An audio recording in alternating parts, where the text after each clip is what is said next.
What's going on, everyone? It's Dr. Jordan Seda coming to you live from NYC. Are you ready to go to health and back? All right, let's get it. What's going on, people? I'm back again with another podcast episode with another amazing guest coming to you this week with Sam Toscano, aka Fit by Sam, aka Call It What You Want. She makes things happen. And I'm going to let her tell you a little bit about herself. Sam, thanks for joining me today.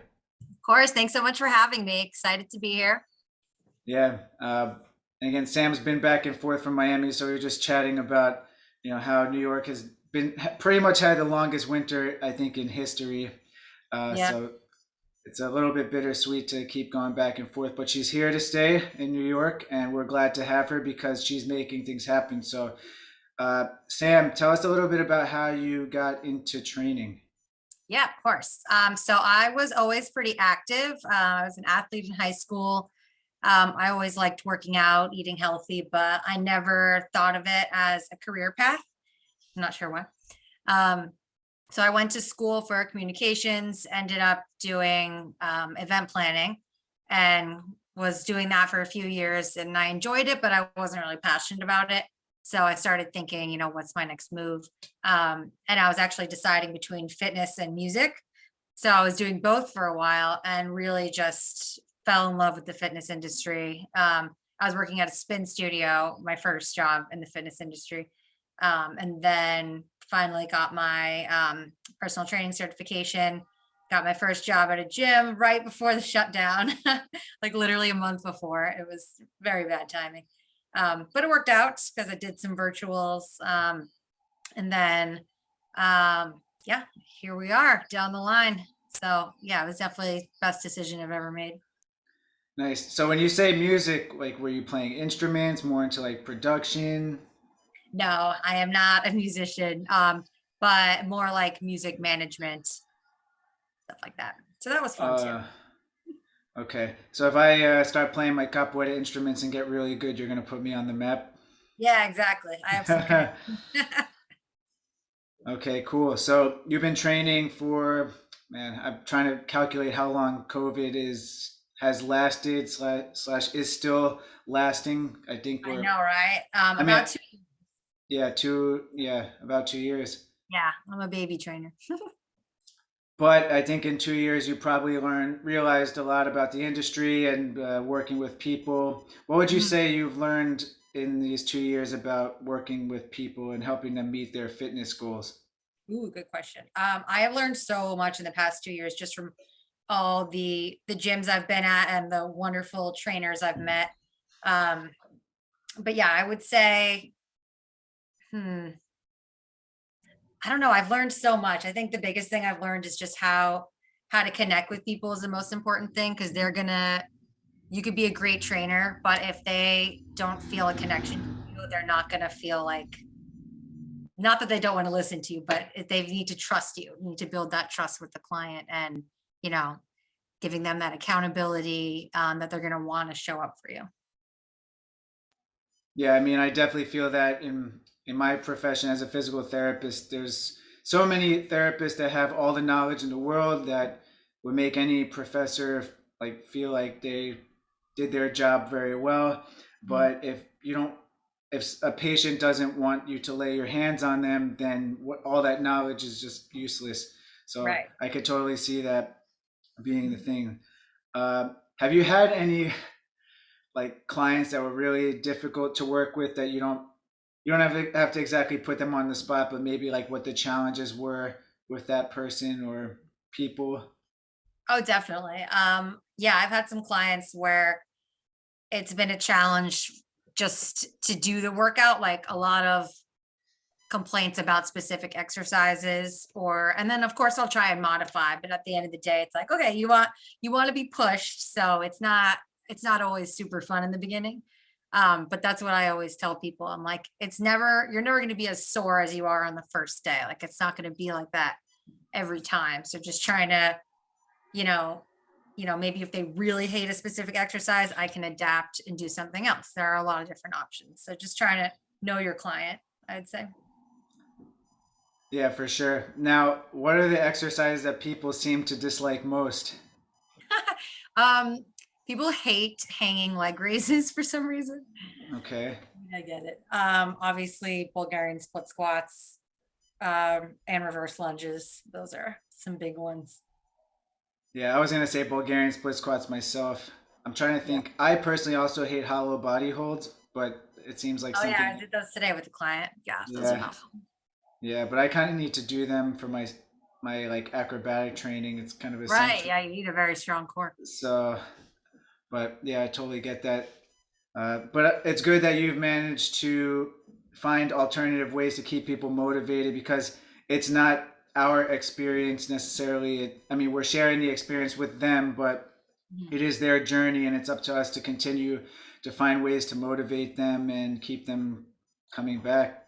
Yeah, absolutely. Because at the end of the day, we are working for them. So it's like if they are hating every moment of their workout, that's not good for anybody. So you need to make it fun and try new things. Yeah, for sure. Now, I think what fascinated me most about you and why I asked you to join me is, well, many reasons. I think you're doing really good work and being transparent about your journey of how you got here, and I'm into all of that. But then I saw something pop up one day about working on specifically your booty. Mhm. And now I see that you launch classes specifically marketing towards growing bigger booties. Yep. Uh, I'm the number one fan of Yes, I love bigger it. booties all over the world. So what made you come to the conclusion that you're going to focus on booties? That is a great question. Well, I'd say first, I was my first client for weight loss and booties. And then it kind of happened that, most of my clients were wanting to grow their booties. So I found that I know a lot about it. I'd say I know the most about it and I'm good at it. And I've successfully done it on myself, I'd say. So I want to help other women do the same because it's challenging, to build muscle. A lot of women specifically don't realize that they need to eat a lot more and they usually don't want to. So it's definitely something that is hard to do on your own. Yeah, for sure. And I think obviously for aesthetic reasons, it's great to have. I mean, for me as an observer of booties and me as a possessor of booties, I Yes, totally likewise. value it. But I think people fail to realize that our booties provide more, like on a functional level, for our overall health. Could you elaborate more on like why it's important to build your booty other than just for a nice peach, so to speak? Yes, of course. There are so many reasons aside from aesthetics. Most importantly, I would say, stability and core strength. It's part of your core. So it's really going to help with balance. Also for reducing injury. So if you have more balance, you're probably like, if you fall, it's going to be a lot better for you. If you're strong to be able to catch yourself. I'd say a big thing for a lot of people that I see is for knees and ankles because everything's connected, right? So if your Hmm. knees are caving in, your ankles are caving in, if you strengthen those glutes, that's going to fix most problems with the ankles and knees. So I think that's a huge thing that I've seen with my clients. Yeah, it's kind of crazy how addressing things that aren't direct, I mean, it's indirectly related to their injury seems to Mhm. correct the problem. And Right. they need someone like you to help them realize that their problem isn't coming from their knee or ankle, it's their bums. Yeah, they're always surprised when I'm like, got weak glutes. But you know what's crazy? I think now that I've been practicing so long, well, relatively long, I look at people's butts more than I probably care to admit. But I can probably most of the time I'm right when I look at someone's butt. I'm like that person probably has back pain to Yeah, some degree you because notice these. they have like no ass. Like some people have, and I mean, I genetics do play a role in it for sure, but some people have no ass. And I Yep. mean, it might help them fit into skinny jeans a little bit easier. Something I certainly can't do, which I'm cool with. But it's like just the value of having a nice. I'm trying to find other synonyms for a booty, like running dry, peach, Glutes. uh, your rump. Yeah, yeah, yeah. I'll throw it out there. You I should know, have it been more like prepared. caused so many problems, back pain, all these things. All right, yeah. So again, I'm on Team Booty here. I love the mission. So tell us a little bit about what a typical class would be with you focusing on booties. Yeah, of course, my virtual booty camp. So it is focused on, activating the glutes, plumping the glutes.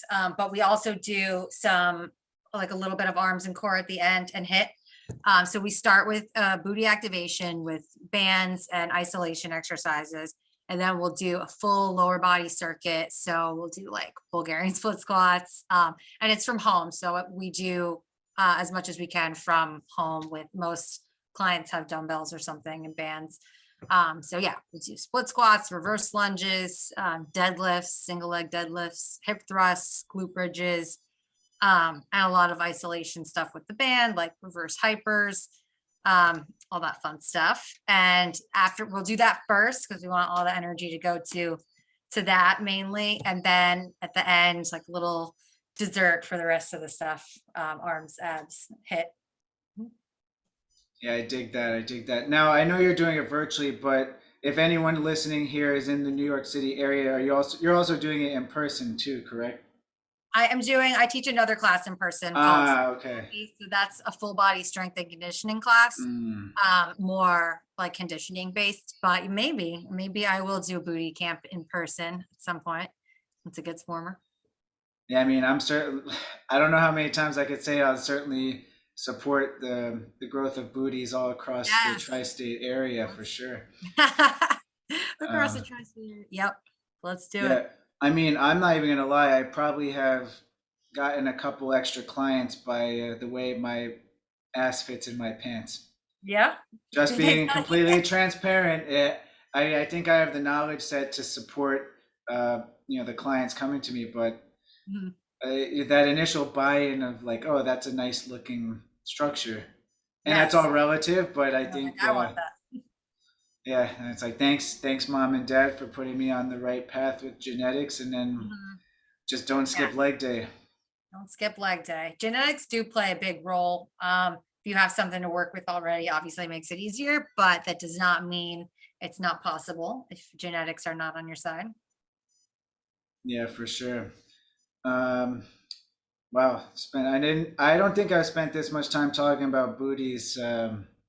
Probably in a long time. Maybe with my guy friends on a I was gonna random say, in what Friday context? night somewhere. I don't exactly know, but that's gonna stay off air Yeah, and keep us a I'd little say bit so. professional. Mhm. Um, do you have any, like, if someone out there is really struggling to get started on a fitness journey, or maybe they really want a big booty and for some reason they're I don't know, they're just scared to take the jump. What would you say to them to kind of get them off the couch and into the gym? Yeah, absolutely. I would say take baby steps. Don't overwhelm yourself all at once. Like, just first step, obviously, if you're going to do it, you could do it from the home or from the gym. But if you're going to do the gym, start small. Today I posted I call it a shy girl workout. You can take some dumbbells in the corner of a gym, just start with the basics, lunges, squats, hip thrusts. All that can be done with dumbbells, and then just kind of ease yourself into it before you start going into the other weight section. Just to get comfortable. I think that's the biggest thing. And then the other thing I would say is follow a program. It's hard to know what you're doing if you don't know what you're doing. So, follow a program from a trainer or somebody that you look up to. Yeah, I would definitely make sure that they are certified though, and not, a lot of these influencers on Instagram selling programs. Just make sure they're qualified. But yeah, that's what I did. I I got a program, a lifting program, my first one ever, and I had never lifted before. It was super helpful with, pictures and descriptions, and I didn't know what I was doing. I probably should have hired a trainer, but I just kind of figured it out through trial and error. So yeah, I would just say give it a go, and don't worry about like people watching you. No one's looking. Yeah, I always see that the gym could be an intimidating environment, especially with people like me slinging tons of weight around, and Mhm. but I've been pretty seasoned. But I've also had to break a lot of bad habits that I acquired over the years to become more serious about lifting. And for a while I was looking around when I was doing my powerlifting. I was wondering if people were judging me for how much I was lifting relative to them and the technique around the Mhm. bar. So it's always a learning process, even if you've been in the gym for years. You might Yeah. try a new skill, and the acquisition process isn't exactly something that happens overnight. Yeah, 100%. Like trainers still, I just was learning a bit more about kettlebells the other day and I felt like a total beginner. Like, yeah, because you got to start somewhere, you can't possibly know everything about everything at once. So this just came to mind after that. And if anyone probably fast forwarded to this point and they're focused on diet, which I feel like a lot of my listeners are focused on, because you had Mhm. mentioned before that you do need to eat into a surplus in order to get a booty. Yes. But maybe for some people to feel more comfortable eating into a surplus, I know it's an individualized experience and everyone has different barriers to entry, I guess. Mhm. But I don't know, how would you advise someone who, because I'm sure you come across a lot, that it's okay to overeat? Yeah, I would say just start out by being aware of what you're eating currently. And again, it's different for everyone, but most people do need to eat a little bit more, especially if they're trying to grow the booty. So I would say start small. Like I like to do a reverse diet so that you can slowly manage it. Um, and not, go from eating too little to eating a ton, because then you're just going to feel really full and gross. So again, baby steps. Slowly add in maybe a couple of snacks. If you're not eating breakfast, definitely start there. Um, but I will say, with a lot of the times with beginners, I think you don't need to be in a surplus necessarily to grow a booty. Mm. But only with beginners. Like if you've never lifted before or you haven't lifted in like a few months and you go back in, I think you can definitely see results on maintenance. But then after a while and you start getting used to it, building more muscle, then it gets harder. Yep, I totally agree with that. Mhm. And again, I'm still trying to figure out diet and nutrition myself, but that's why I have smart people like you and everyone else in my corner to ask questions to. So if there's someone out there who wants to connect with you about booty gains or training or how to eat in order to get booty gains, where's the best place for them to reach you? Definitely my Instagram or my website. So my Instagram is fit.by.sam. And then in the bio is my website, fitbysamnyc.com. And you can actually just book a consultation directly on there. It's free for either training or nutrition coaching. Yeah, just reach out. Cool. Do you have any final parting words or messages that you want people to, like too long didn't listen type of situation, and you want them to take home with them? Yes, for sure. I would say consistency is key. So just like I said before, I mean, this is like my mantra, honestly, baby steps. Pick one habit you can start this week and don't add another one until you nail the one habit. And then you could start slowly building and stay consistent.